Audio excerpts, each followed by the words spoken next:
For sweet milk pie, well, start with milk. Heat it in a large pot with a little sugar.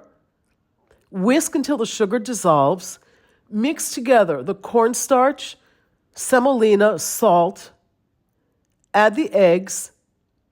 Whisk in a little honey, vanilla extract, and the saffron and lemon zest. Pour the dry ingredients into the warm milk and sugar mixture. Whisk until thick and creamy. Oil up or butter up a baking pan. Layer several sheets of phyllo, buttering each as you go.